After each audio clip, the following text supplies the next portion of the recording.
This is Joshua Crampton. Today we're talking about being important. Today we're talking about being important. In truth, we're talking about authenticity. Now, why in the world would I start this talk by saying that we're talking about being important, but yet the next thing I say is we're actually talking about authenticity? I feel that the hardest thing for some of us is to just simply be authentic.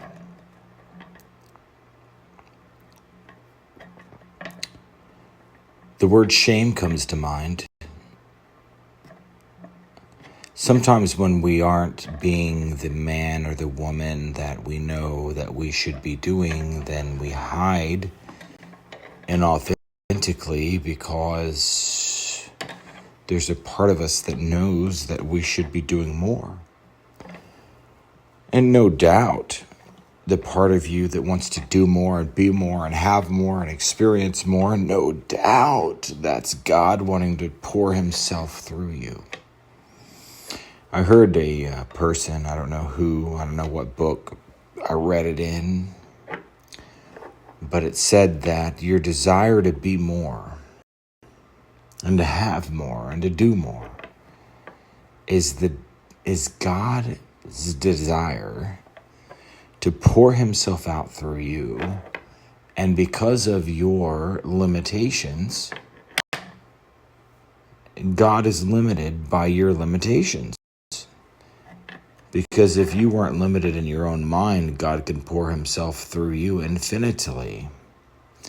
Now, I may be speaking to some atheists here, so we need to reconstruct our communication so that the atheists that are listening could compute, but you have your higher self, and if you can't relate to Jesus Christ or Buddha or to Hinduism or to whatever religion or entity that you worship or believe in, the facts are the facts.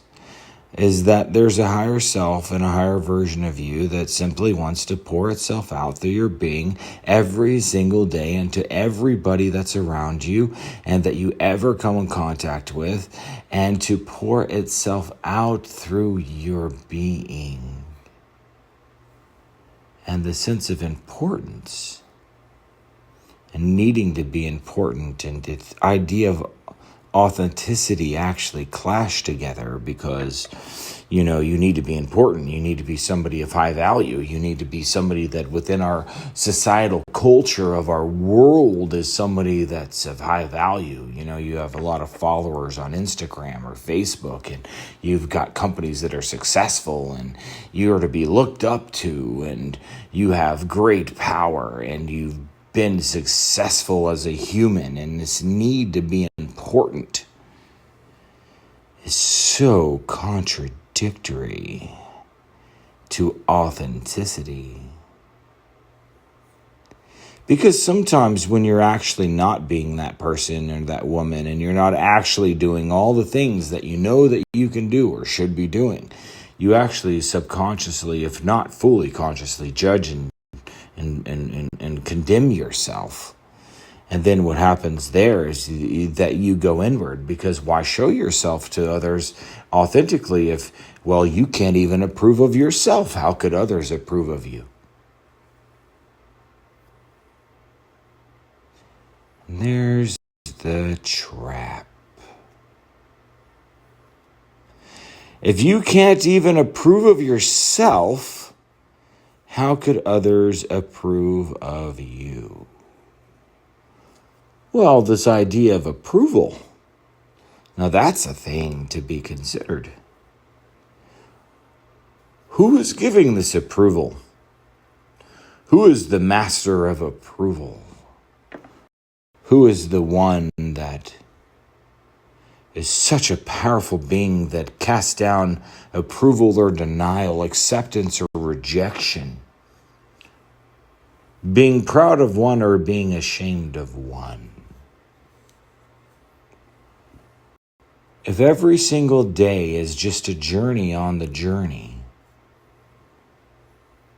and destination doesn't quite matter because you're always moving in a new direction, then how is it that shame, judgment could have any room in your reality? Sad is it the man who could have accomplished so much, but because he didn't accomplish it as soon as he thought, he judged himself as unworthy and quit trying.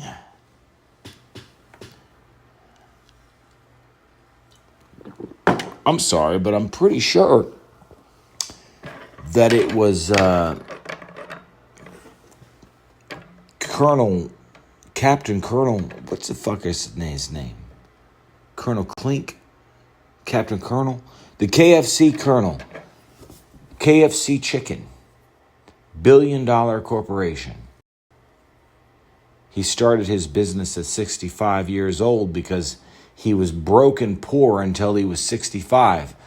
And when he realized that the Social Security that he was going to be supposedly living off of wasn't enough to even pay his simple bills, he knew he had to get back to work after being 64, 65 years old.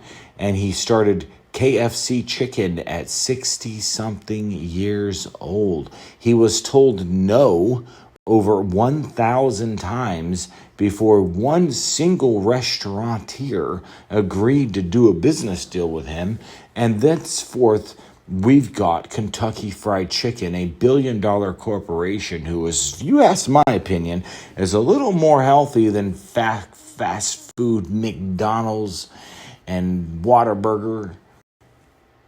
He made a huge impact, became a billionaire after 65 years of being poor. So if you're not 65 years old and you're listening to this, you need to shut the fuck up, because there's a lot that you can fucking do. You hear me? If you are not 65 years old or older and you are making excuses for yourself and castrating yourself and judging yourself as far as how far you've come thus far, as it not being far enough, and that you should have been further, and because you should have been further than you currently are, therefore you have no worthiness to continue to try to be more than you are. There's many traps in this life as a human life. There's many traps. And most of them we create for ourselves. Freedom comes with truth, and the truth shall set you free.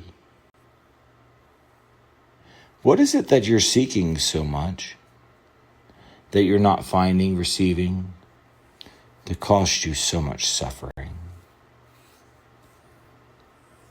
For if you could be content with so little, then you couldn't be suffered by not having much. For shouldn't impact be the judgment versus attainment? Oh, I'm not a millionaire. I need to judge myself and castrate myself and say I'm not worthy. I'm 35 years old and I haven't earned multi-million-dollar success, and therefore I'm not worthy. But what about those that you could have helped along the way that have no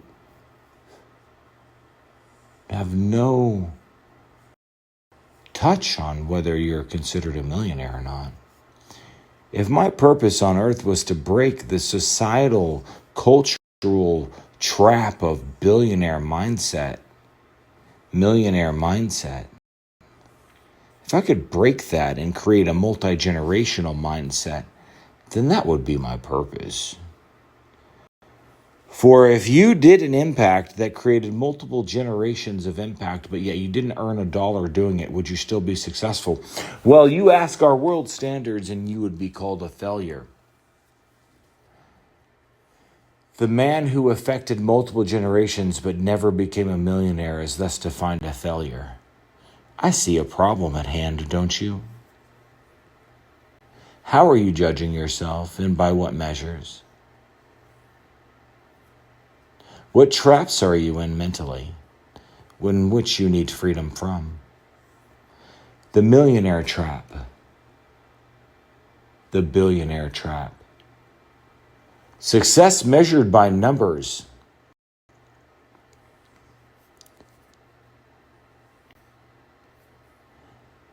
There's plenty of humans on this earth that never actually earned the millions, but though changed the life of millions.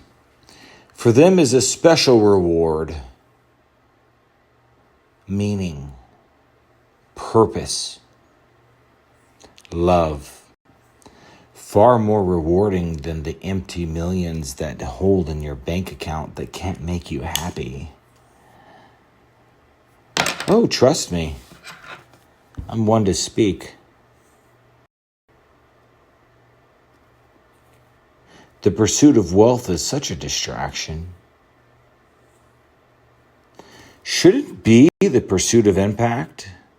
The multi-generational mindset? That you want to impact multiple generations and money is not attached to it. Now, I'm one that loves money. I love nice things. Jaguars are my favorite. I love old Jaguars. You know, the old school kind. You ever seen one of those Alpine forest green Jaguars from like the 2000s? Oh, those are sexy. Yeah, I like old Corvettes too. And I love old books and I love antiques. All these things cost money. I have a collection of antiques and I have a collection of old books and I love them and they all cost money. So is money the evil thing, or is it the pursuit of? For the Bible says the love of money is the root of all evil, and what the fuck does that mean? Because it's only natural that we earn money to pay for our families and our heirs and our grandchildren, and we do know the principles of survival declare that we have to earn abundance of money, more than we can ever fucking use in ourselves, so that it can flow into multiple generations. And the acts and the foundational agreements of survival declare that we have to create abundance more than we need, so that it flows into our grandchildren and our heirs and our children. And if we can't create enough abundance in this life to flow into our children and our children and our children's children, we are then inhibiting them from more safety. And so, according to the laws of survival, we need to create enough money in our daily activities to provide for ourselves and our children, and more than that, leaving an inheritance for one's heirs is an honor. Not only that, your family purpose can live into multiple generations. There's some use in that. Let's just pray that you sow the seeds into your family of good ethics and character and moral and integrity, so that you don't create a family like the Fitzgeralds or it's that banking family that profited from war. There's this banking family. Fuck, I can't remember their name. They made billions, and the beginner of the family wealth, he had constructed business deals with different governments to trade gold back and forth between the governments, and he was collecting a transactional fee for the gold being transacted. And the way that he did this was by perpetrating and creating wars between the two countries. And so basically he created a war. He created a relationship with one country, and then he went and created a relationship with another country, and then he worked under the scenes that create an actual war between those two countries while maintaining a positive relationship with both countries. And then he negotiated a deal with both countries to trade gold and provide gold to both countries simultaneously, where he was receiving transactional fees for the gold that he was getting for both countries because both the countries needed gold to fund the war. What fucking family is this? Fitzgeralds? No, it's not the Fitzgeralds. Rothschilds. That's it. The Rothschilds. It's the Rothschilds that did this. The founder of the Rothschilds family, this is what he did.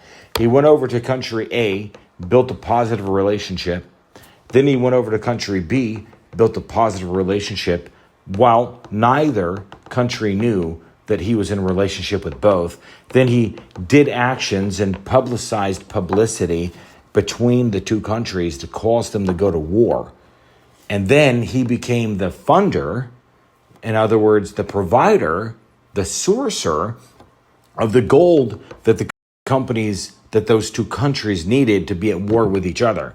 So he was providing country A and country B with gold to supply the war efforts, in which he actually created the fucking war. And then he took all that profit and he founded a bank, and then he became a banker. And that's where the money for the Rothschilds came from.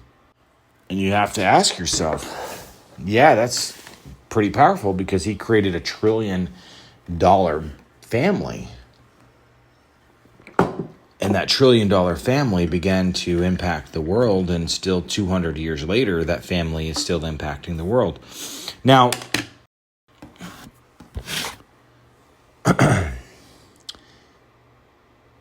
where you are in your current life right now, listening to this video, would you trade the divine gifts that you have for humanity in exchange to create that kind of wealth?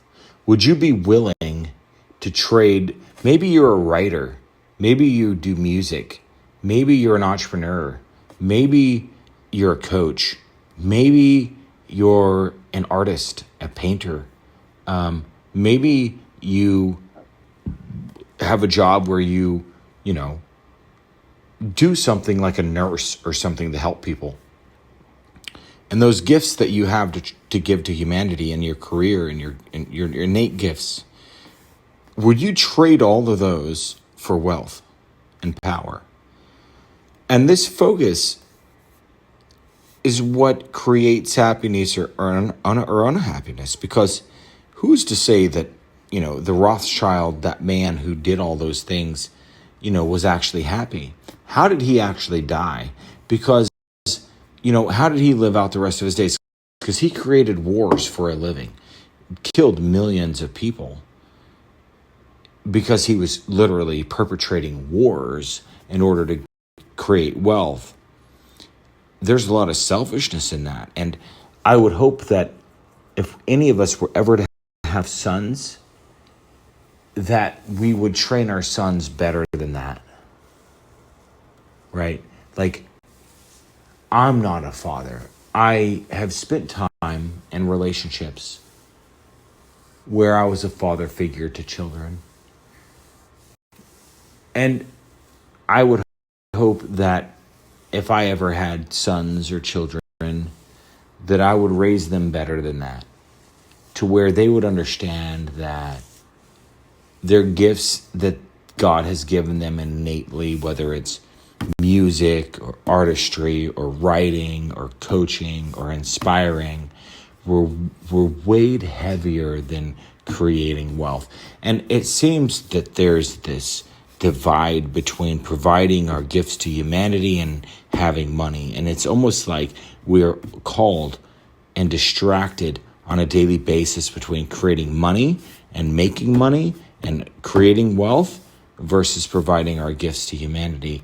And it's this false distraction that you would say the devil or your lower self, if you If you can't recognize a devil or recognize a demon or recognize a bad influence, you can simply say your lower self versus your higher self. And this is because I know atheists listen to these videos, and I want to make videos and audio that the Christians can agree with, and the Hindus can agree with, and the Buddhists can agree with, and the atheists can agree with. So I use these terms interchangeably so that we can all relate to the basic wisdom and knowledge and understanding in which I speak.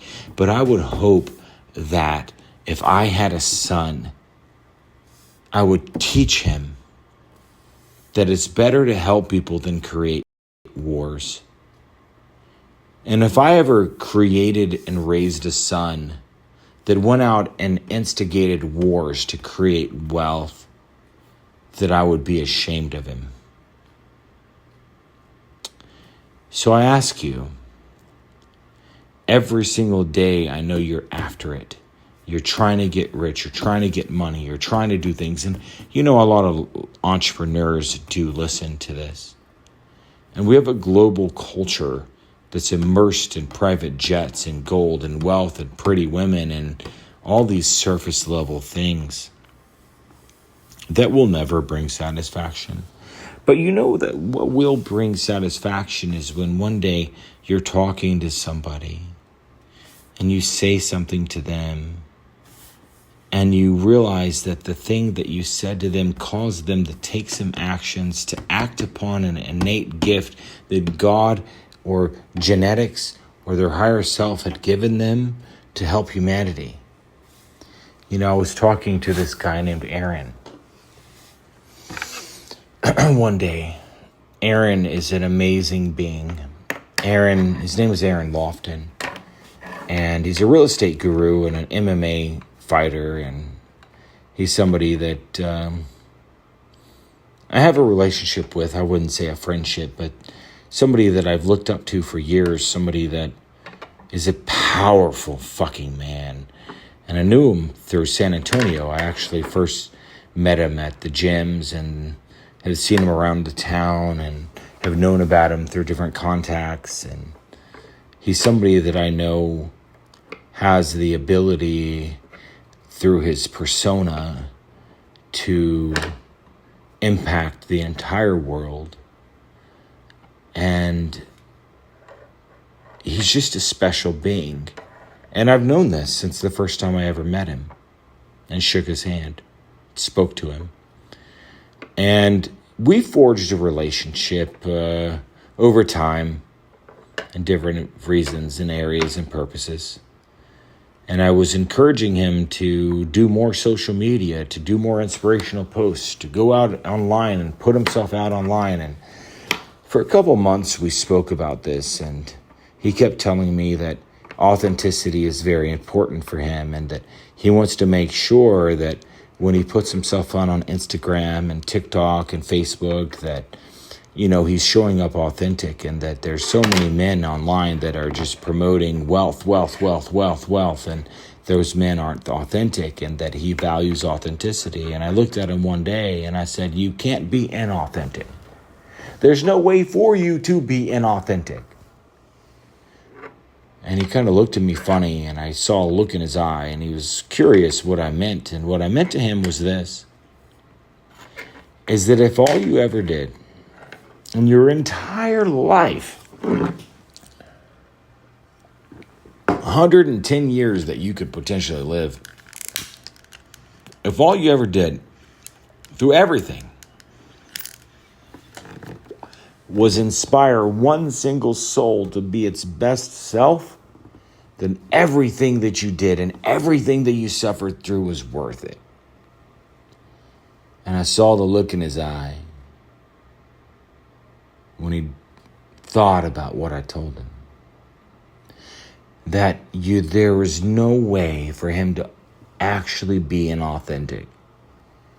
Because if he could understand that it's one soul, one single soul that he's after for his entire life, that everything that he can build and everything that he can accomplish and every piece of inspirational video and post that he could ever make was for one single soul.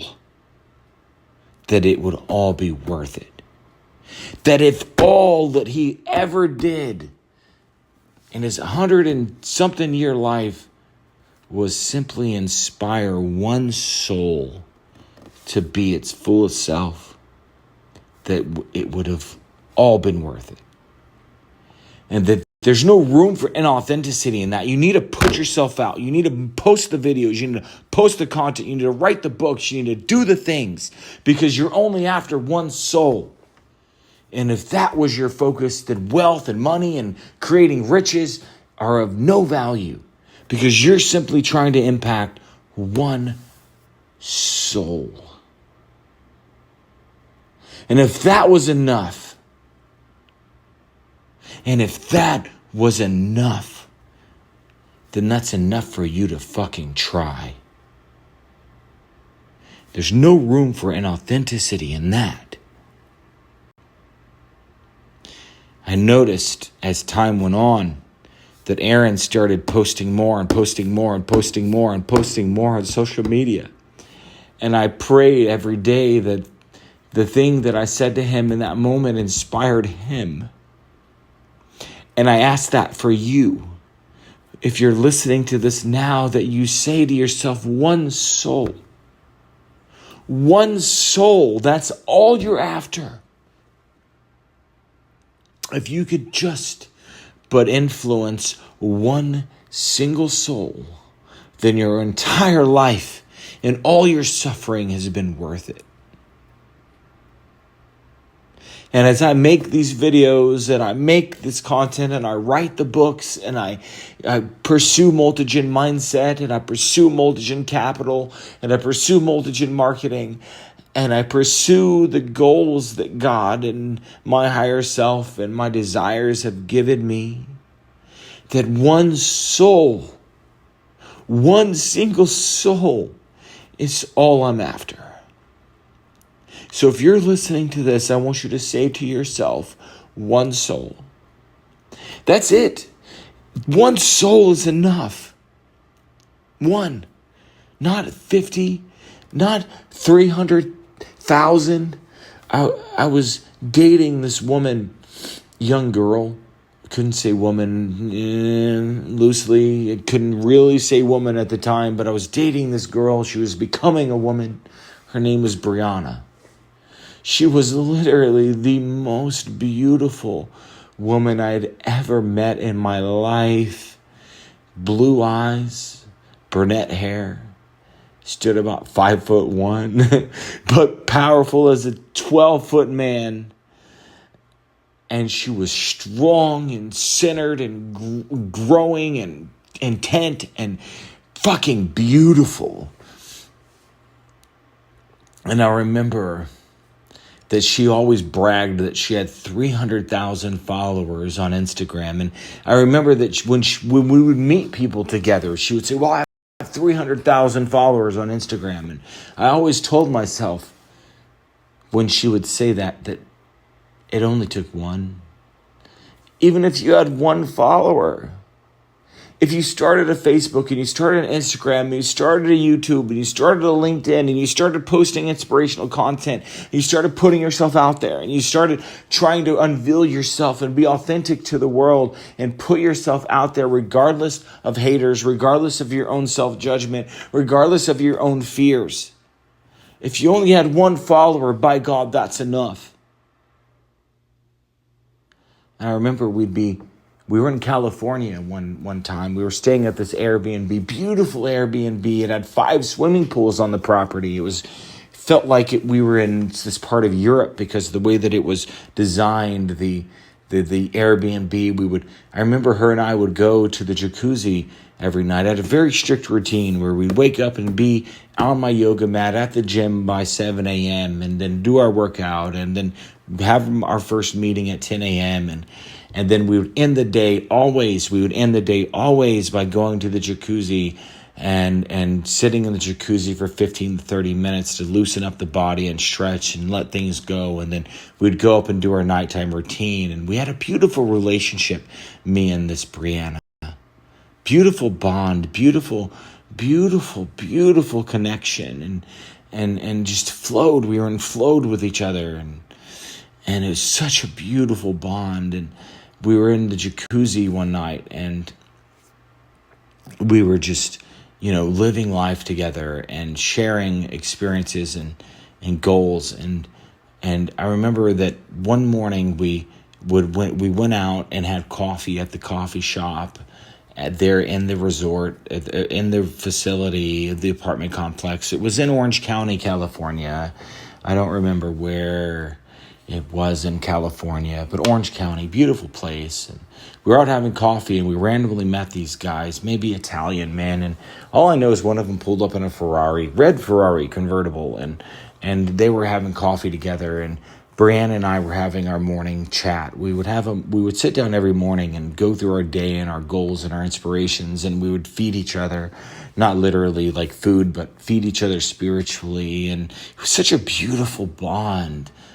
And we were out having our coffee. We had gone to the gym. We were out having coffee in the early morning at this outdoor coffee shop. And the beautiful weather in California. It's like 70 degrees. It was probably 8:39 in the morning. Her and I were out having coffee and spending time together and loving each other. And these two Italian men, or whatever the fuck they were having a meeting amongst themselves. And they saw us, and we started having dialogue with these men. And of course, I'm building Multigen Capital at the time. So I'm looking for investors and looking for potential investors and potential partners. And she's growing her, social media, empire and all this. And we get engaged in conversation and dialogue with these men. And obviously all of us have our own goals. These two men, whatever they were there to do, had their goals. And Brianna and I had our goals. And we were all in pursuit of our goals and dialogue with each other, and it was revealed that they had a tech company that they were looking for investors in, and I had a capital fund that was looking for places to put money, and Brianna was growing her Instagram. And I remember the moment that we met that man, she said, "Oh, what'd she say? She said, I'm an influencer, and I have 300,000 followers on Instagram." And I remember looking at her in that moment and saying, "Baby, you just need one. You just need one." And if you only had one, and that person was changed and inspired by you, then all of your entire life was worth it. So I encourage you in this moment to go after the one. We set such high goals on